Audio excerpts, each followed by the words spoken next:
সবাইকে নমস্কার। খুলুমখা বন্ধুরা, এই করোনার মহামারীর মধ্য দিয়ে আমরা তৃতীয় লকডাউনে পৌঁছেছি। আগামী 17ই মে পর্যন্ত তৃতীয় লকডাউনের সময়সীমা ভারত সরকার তয় করেছে। আমি বারবার আপনাদেরকে বলছি যে ত্রিপুরাতে যে করোনা পজিটিভের 2টি কেস আগে পাওয়া গিয়েছিল, দুটোটাই ত্রিপুরার বাইরে থেকে আসা ট্রেনের মাধ্যমে। স্থায়ীভাবে ত্রিপুরাতে করোনার প্রকোপের কোনো এই পর্যন্ত উদাহরণ নেই। তার জন্য গ্রিন জোন হয়ে গেছে, সব কিছু খুলে যাবে, সব কিছু খুলে গেছে আর করোনা চলে গেছে, এমন নয় বন্ধু। আজকেও 2টি করোনা পজিটিভ কেস ত্রিপুরাতে এসছে। আমবাসা বিএসএফ ক্যাম্পে 2টি বিএসএফ জওয়ান। তার জন্য কোনোভাবেই নিশ্চিন্ত হওয়ার কোনো দরকার নেই যে ত্রিপুরা থেকে করোনা চলে গেছে। আমাদেরকে বারবার একটা জায়গায় সাবধান থাকতে হবে, বাইরে থেকে যারাই আসবেন আত্মীয় স্বজন পরিজন, অতি উৎসাহে যাতে ত্রিপুরার বিনাশ আমরা না করি। আমি তার জন্য বলছি, যে যেখানে আছেন সুস্থ থাকুন। রাজ্যের কেন্দ্র সরকার আনা নেওয়ার জন্য যে ব্যবস্থাগুলো করছে সেগুলোকে ধীর সুস্থে করতে দিন। নিজেও অস্থির হবেন না, অন্যকে অস্থির করবেন না। আর যদি অস্থিরতা থাকে তাহলে ত্রিপুরার মাটির লোকসান করবেন, ত্রিপুরার মাটির এই ভূমির লোকসান করবেন, মাতৃভূমির লোকসান করবেন। ত্রিপুরা সরকার কেন্দ্র এবং রাজ্য সরকারের গাইডলাইন মেনেই সবাইকে এখানে আনার ব্যবস্থা করবে। আগে নিজের জীবন, যেটা মাননীয় প্রধানমন্ত্রী বলেছে, জান হ্যায় তো জাহান, প্রথম জীবন তারপর জাহান। WHO এর যে রিপোর্ট রয়েছে আর তাতে যে বিষয় সামনে এসছে যে মে মাসের মাঝামাঝি করোনার প্রকোপ ভারতবর্ষে বাড়ার সম্ভাবনা রয়েছে। তার জন্য আমাদেরকে সাবধান নয়, অতি সাবধানে থাকতে হবে। বিশেষ করে আজকে আমি যারা বুজুর্গ রয়েছেন, 60 ঊর্ধ্বের আয়ু, আর তার সঙ্গে সঙ্গে গর্ভবতী আমার মায়েরা, বোনেরা, আর 10 বছরের নিচে আয়ু যারা রয়েছেন, শিশুরা, তাদের জন্য আমাদেরকে সতর্ক থাকতে হবে। আমাদের বুজুর্গ যারা রয়েছেন ওনাদের আশীর্বাদ নিয়েই আমরা বর্তমান এবং ভবিষ্যৎকে তৈরি করি। কিন্তু আজকের দিনে আমাদের প্রত্যেকের দায়িত্ব রয়েছে, যারা 60 ঊর্ধ্বে রয়েছেন ওনারা যাতে সুস্থ থাকেন। দেখুন, আপনাদের প্রয়োজন রয়েছে, আপনাদের আশীর্বাদ ছাড়া আমরা এগিয়ে যেতে পারব না। তাই আমার বিনম্র নিবেদন আপনাদের প্রতি, আপনারা ম্যাক্সিমাম সময়টা বাড়িতে থাকার জন্য। আমি একটা পত্র পাঠাবো সমস্ত বুজুর্গদের কাছে। আমার একটা আহ্বান রয়েছে আপনাদের প্রতি যে আপনারা সুস্থ থাকুন, ভালো থাকুন এবং পুরো পরিবারকে সেই করোনা প্রকোপ থেকে বাঁচিয়ে রাখুন। তার সঙ্গে সঙ্গে যারা ত্রিপুরার বাইরে আছে, প্রত্যেকের এখন ইচ্ছা হচ্ছে তার ছেলে মেয়ে বাড়িতে ফিরে আসুক, বা মা বাবাকেও বাইরে আছেন ওরা বাড়িতে ফিরে আসুক। ত্রিপুরা সরকার কেন্দ্র সরকারের সঙ্গে এই বিষয়ে বার্তালাপ করেছে, পত্রাচার করেছে। আমরা বিশেষ ট্রেনের জন্য হায়দ্রাবাদ, ব্যাঙ্গালোর, মুম্বাই, চেন্নাই, দিল্লি, কলকাতা, আসাম, যেখানেই রয়েছে ত্রিপুরার যারা স্টুডেন্ট হোক, ট্যুরিস্ট হোক, কোনো সংস্থাতে কর্মরত হোক, প্রত্যেককে ত্রিপুরাতে যাতে আসতে পারে আর তার ব্যবস্থা করার জন্য রাজ্য সরকার কেন্দ্র সরকারের কাছে তিনটি লেটার পাঠিয়েছে। তার মধ্যে একটি হচ্ছে পয়েন্ট টু পয়েন্ট ট্রেনের ব্যবস্থা করা, দ্বিতীয় হচ্ছে বিভিন্ন ডিস্ট্রিক্টে আটকে থাকা ভারতবর্ষের বিভিন্ন প্রান্তে ত্রিপুরা সরকারের তরফ থেকে সেখানে ডিস্ট্রিক্ট ম্যাজিস্ট্রেটের সঙ্গে যোগাযোগ করা হয়েছে। আপনাদেরকে বলবো ওখানকার ডিস্ট্রিক্ট ম্যাজিস্ট্রেটের সঙ্গে আপনারা যোগাযোগ করুন, और পাস বা পারমিশন নিয়ে আপনারা নিজস্ব কোনো প্রাইভেট ভেহিকেলকে হায়ার করে বা প্রাইভেট বাসকে হায়ার করে আপনারা ত্রিপুরার জন্য রওনা হতে পারেন। ও সরকার যেটা করছে তাতে খানিকটা সময় লাগবে। আমি আপনাদেরকে বলবো অস্থির হওয়ার দরকার নেই, অস্থির হয়ে কোনো কিছু পাবেন না। ত্রিপুরা তো যারা বসে আছে আপনার আত্মীয় তাকেও হয়রানি করবেন, নিজেরাও হয়রান হবেন।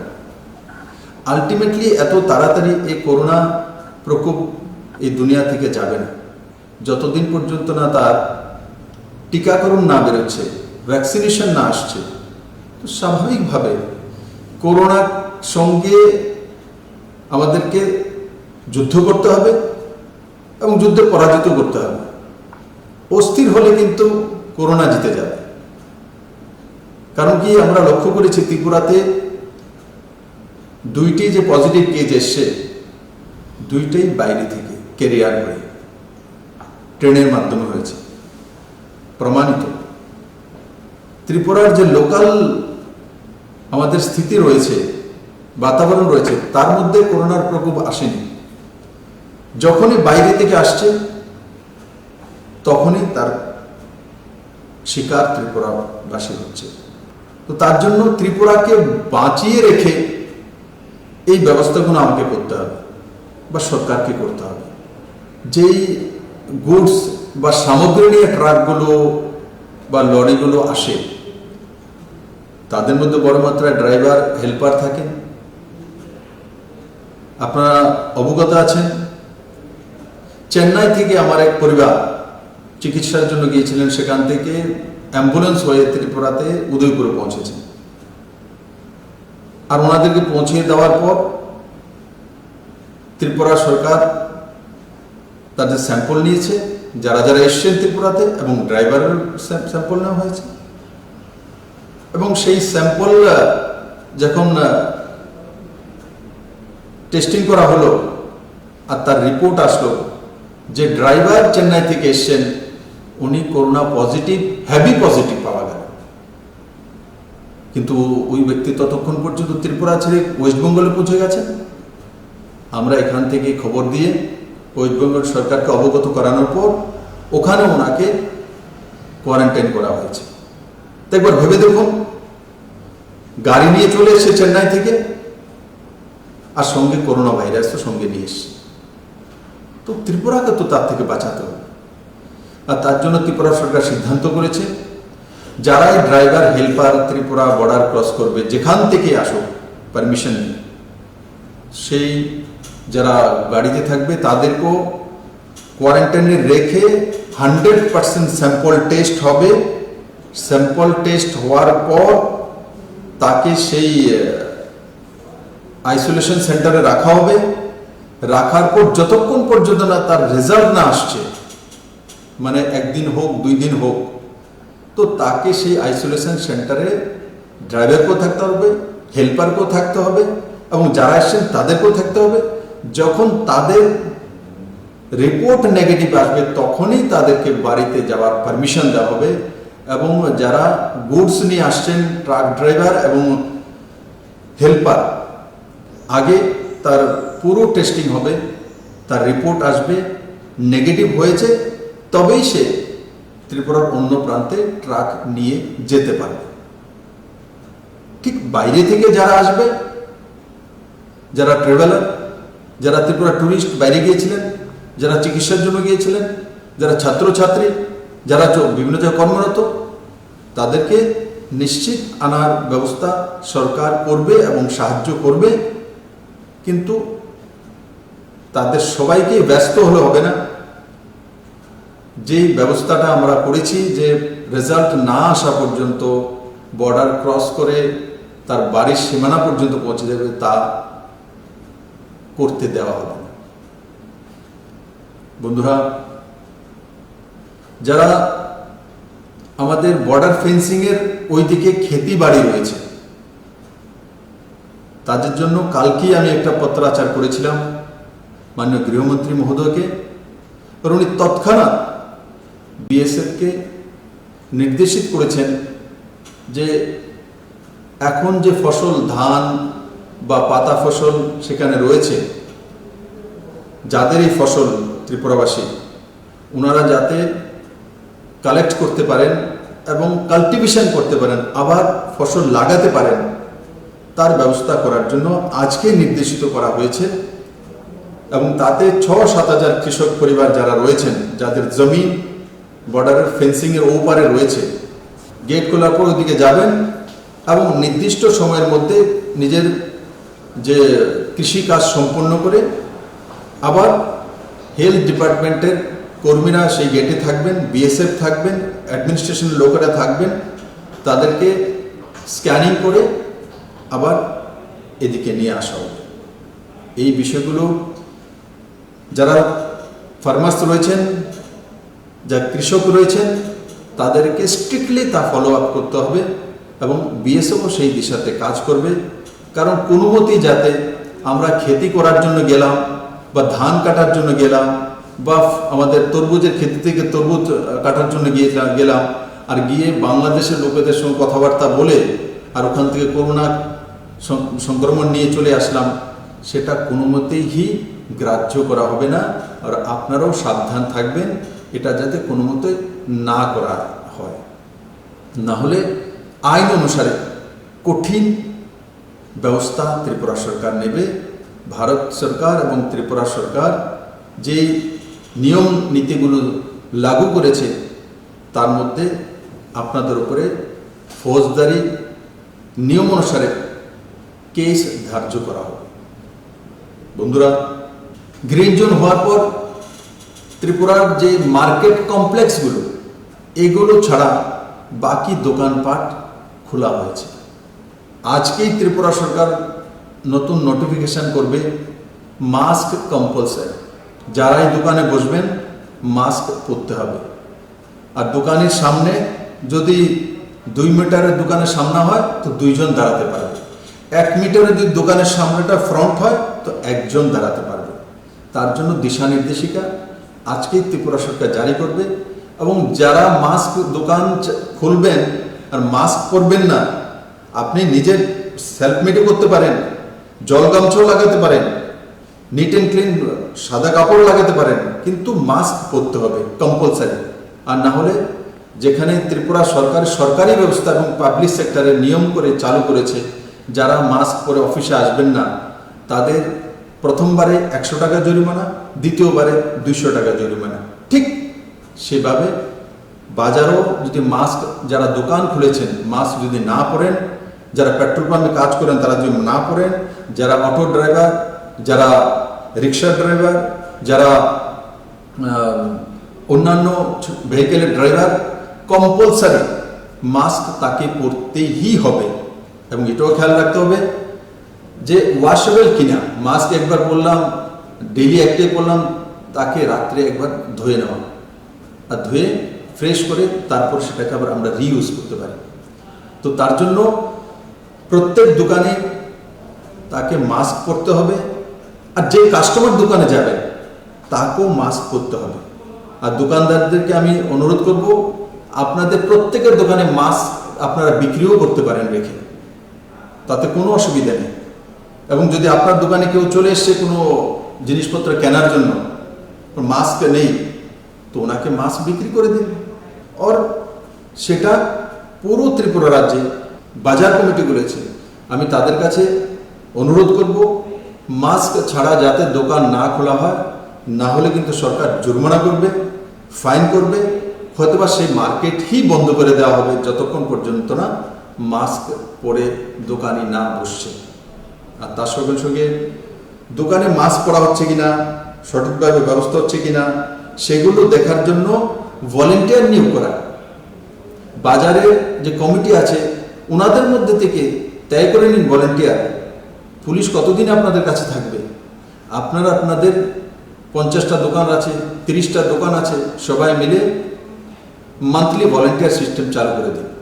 তো ভলেন্টিয়ারের মাধ্যমে যারা দোকানে আসছে কাস্টমার, ওনারা কিভাবে দাঁড়াবে, কিভাবে জিনিসপত্র নেবে, কিভাবে দোকান থেকে বেরোবে, সেই গাইডলাইনগুলো ভলেন্টিয়াররা তয় করে নিন বাজার কমিটি মিলে। সেই দিশাতে আমাদের লম্বা সময় কাজ করতে হবে। আমাদের গ্রিন জোনে যেমন প্রাইভেট ভেহিকেল আছে বা বাসগুলো আছে, তো বাসের মধ্যে চলার পারমিশন হয়ে গেছে, কিন্তু তার মধ্যে বাসে যদি 50টি সিট থাকে তো 25টি সিট, মানে একটা গ্যাপিং দিয়ে একটা, তার মধ্যে সিস্টেমেটিক্যালি আমাদের চলতে হবে, নাহলে সরকার তার মধ্যে ফাইন করবে।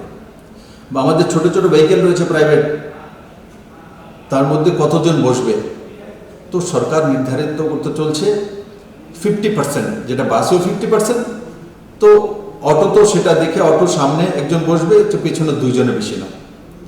টমটমও ঠিক সেইভাবে সোশ্যাল ডিস্টেন্সিং মেনটেন করে প্যাসেঞ্জারকে বসতে হবে, এবং সেই দিশাতে পুরো ত্রিপুরা রাজ্যকে কাজ করতে হবে। আরেকটা বিষয় আমি আপনাদের সঙ্গে শেয়ার করতে চাইছি। সমস্ত অ্যাডমিনিস্ট্রেশনকে বলে দেওয়া হয়েছে, তবুও আমি আবার বলবো যে উজ্জ্বলা যোজনায় 2,75,000 বেনিফিশিয়ারি ত্রিপুরাতে রয়েছে। তার মধ্যে বড় মাত্রায় উজ্জ্বলা যোজনার বেনিফিশিয়ারি আমার যে বোনেরা রয়েছেন, তাদের সেই অ্যাকাউন্টগুলি ইনঅ্যাক্টিভ হয়ে গেছে। রাজ্য সরকার দিশা নির্দেশিকা জারি করেছে, যাদের গ্যাস এজেন্সি রয়েছে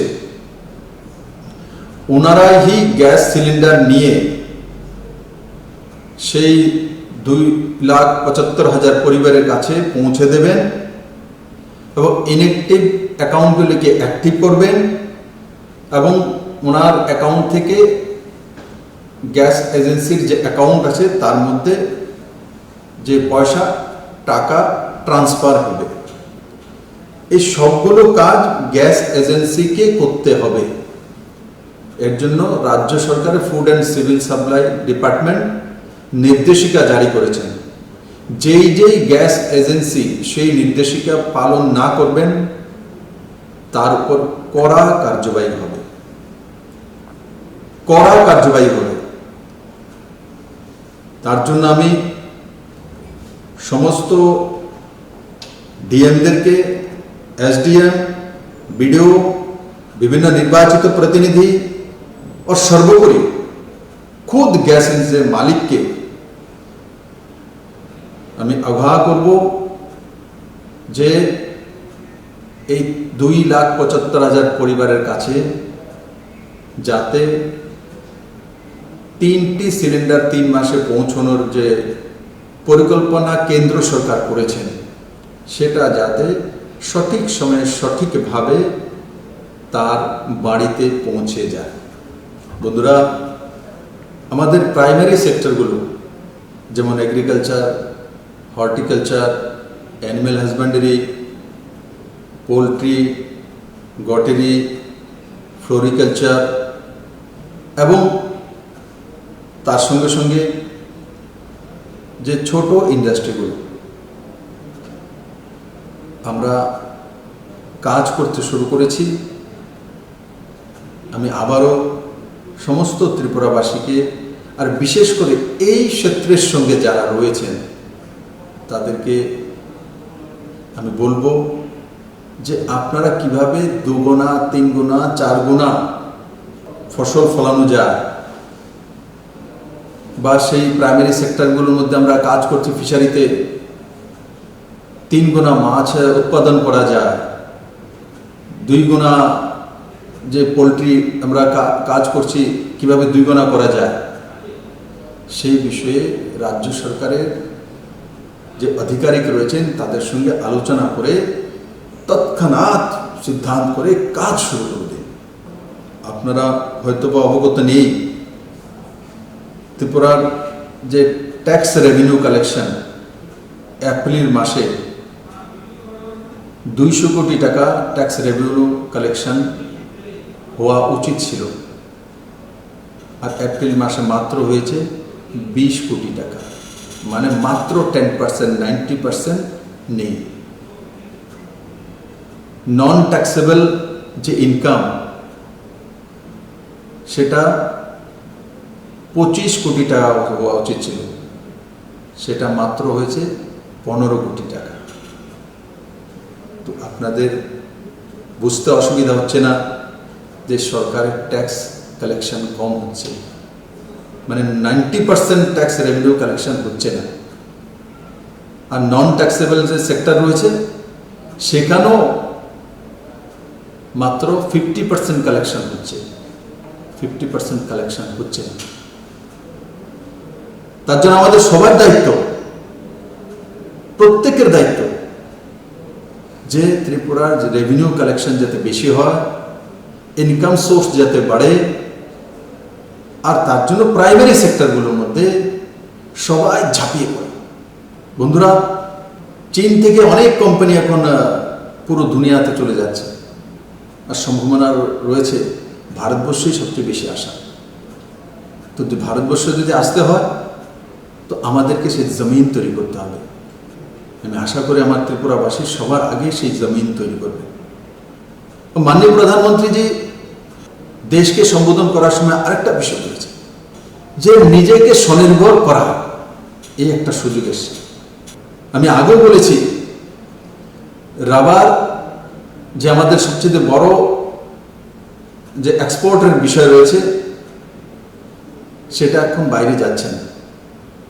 তাহলে কোথা থেকে আমরা ইনকাম করব?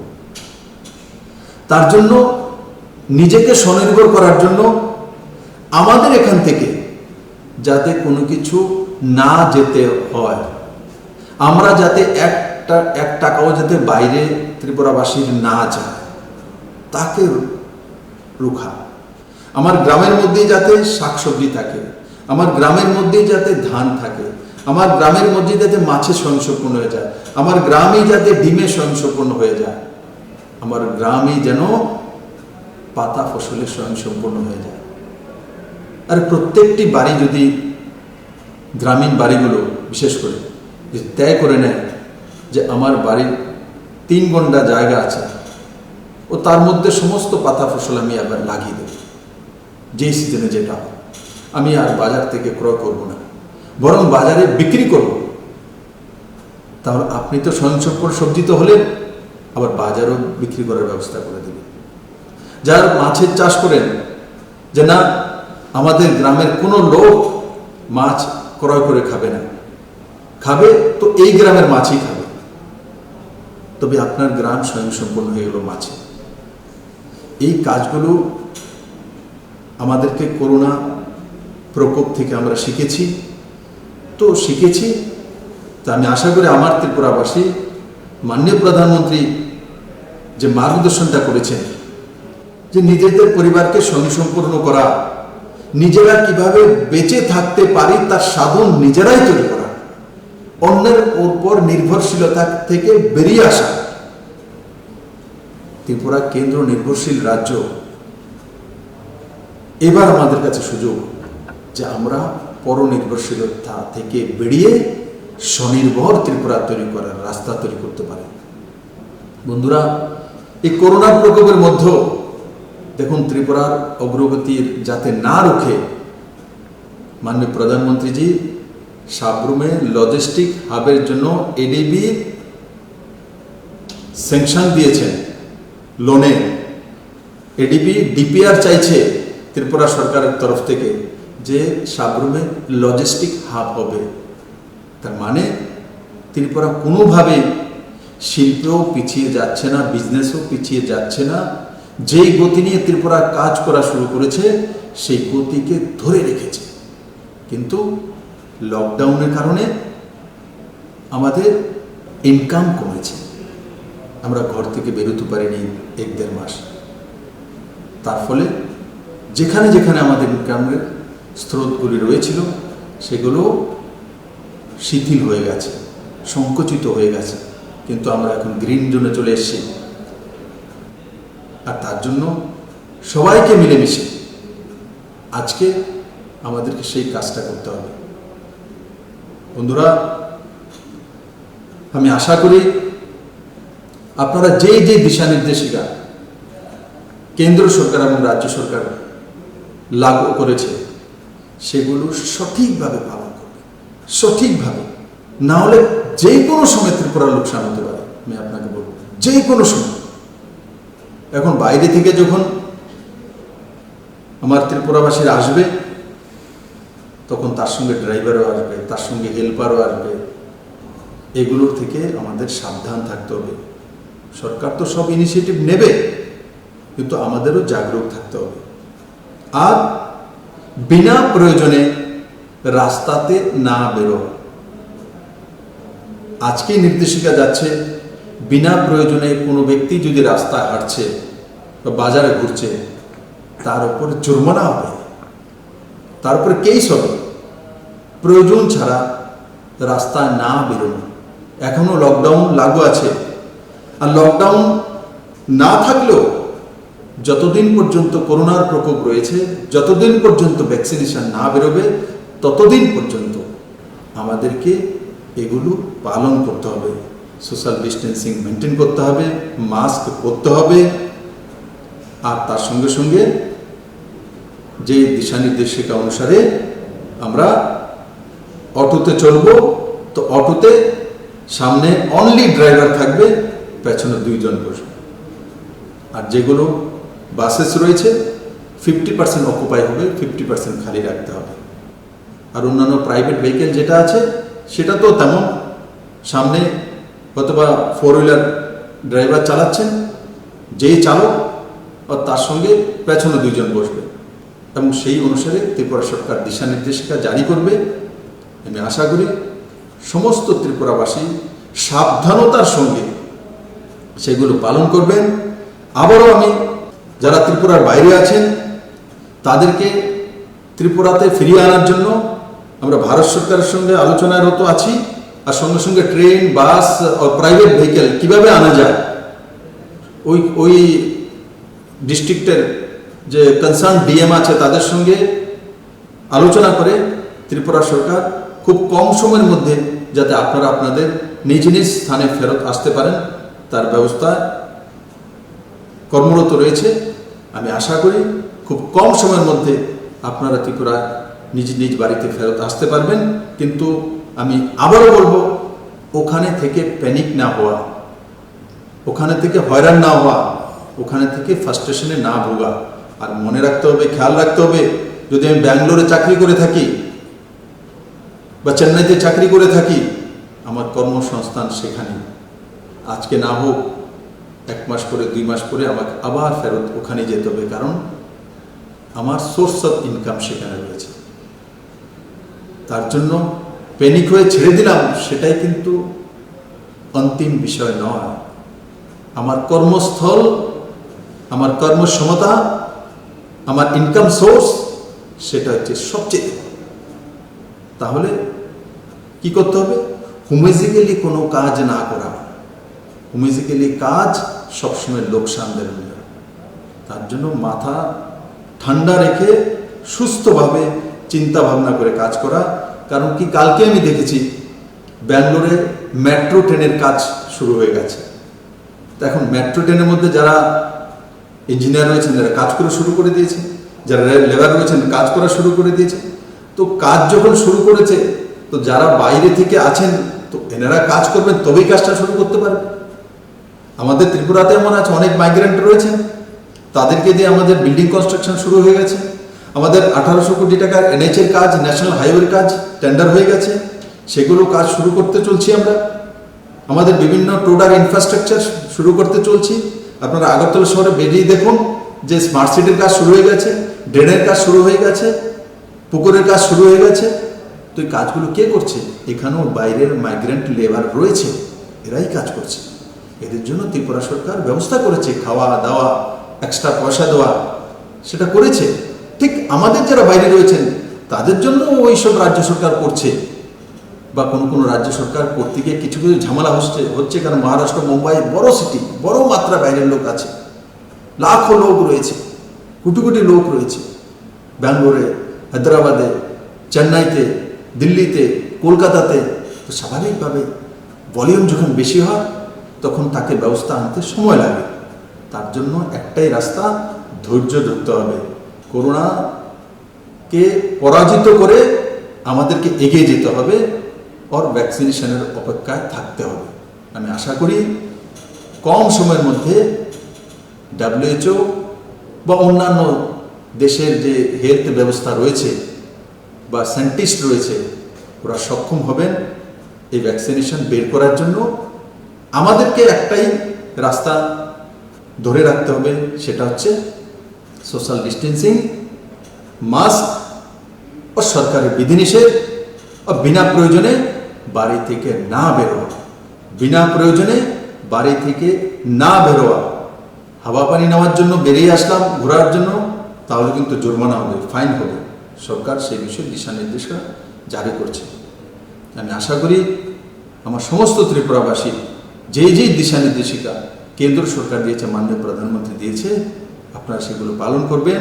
আর তার সঙ্গে সঙ্গে পঞ্চায়েত সেক্রেটারিকে আমরা নির্দেশিত করেছি যে যেই বেনিফিশিয়ারি স্কিমগুলি আমরা লাগু করেছি সঠিকভাবে পৌঁছে গিয়েছে কিনা।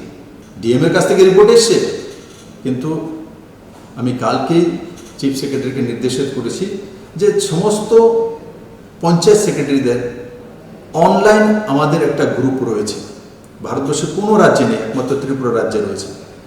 তার জন্য পঞ্চায়েত সেক্রেটারিদেরকে দায়িত্ব দেওয়া হয়েছে আগামী 3-4 দিনের মধ্যে যেই 16টা স্কিম থেকে আমরা বিভিন্ন বেনিফিশিয়ারি স্কিমের ক্যাশ ট্রানজ্যাকশন হোক, আর ফ্রি চাউলের ব্যবস্থা হোক, রেশনিংয়ের ব্যবস্থা হোক, সেগুলো যে গিয়েছে সঠিক গিয়েছে কিনা, কে পায়নি, কে পেয়েছে, সমস্ত ডেটা অনলাইনে মেইল করে ত্রিপুরা সরকারের কাছে সেন্ট্রালাইজ পৌঁছে দেওয়ার জন্য নির্দেশিত করা হয়েছে। আর বিভিন্ন জায়গাতে যে জলের কিছু সমস্যা রয়েছে তারও আমরা রিপোর্ট তলব করেছি।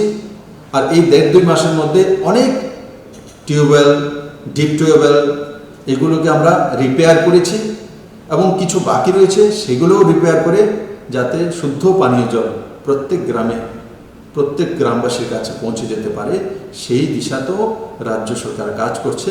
দেশে ক্রাইসিস চলছে, দুনিয়াতে ক্রাইসিস চলছে, ডিজাস্টার চলছে। যখন ক্রাইসিস হয়, যখন ডিজাস্টার হয়, তো সব কিছু সঠিক হয় না, তবেই তো তার নাম ক্রাইসিস। যখন ক্রাইসিসে আমরা মেনে নিয়েছি, ক্রাইসিসই বলছি, তাহলে আশাও না করা যে 100% সব কিছু সঠিক হবে। আমি আশা করি আমার সমস্ত ত্রিপুরাবাসী সে বিষয়ে অবগত আছেন। আর আপনারা যেভাবে মাননীয় প্রধানমন্ত্রীদের সাথ দিয়েছেন এবং একে অপরকে সাহায্য করেছেন, আগামী দিনগুলোতেও আপনারা ঠিক সেভাবে কাজ করবেন, ত্রিপুরাকে এগিয়ে নিয়ে যাবেন। আর সঙ্গে সঙ্গে নিজের ঘরের বুজুর্গদের খেয়াল রাখা, ওনারা যাতে সুস্থ থাকেন, যারা 10 বছরের নিচে শিশু রয়েছেন, যারা গর্ভবতী আমার বোনেরা রয়েছেন, তাদের প্রতি সবচেয়ে বেশি দৃষ্টি দেওয়া, এবং সবাইকে নিয়ে আমরা এই করোনাকে পরাজিত করে এগিয়ে যাব, এটাই আপনাদের প্রতি আমার বিনম্র নিবেদন থাকবে। সবাইকে অনেক অনেক ধন্যবাদ। জয় হিন্দ।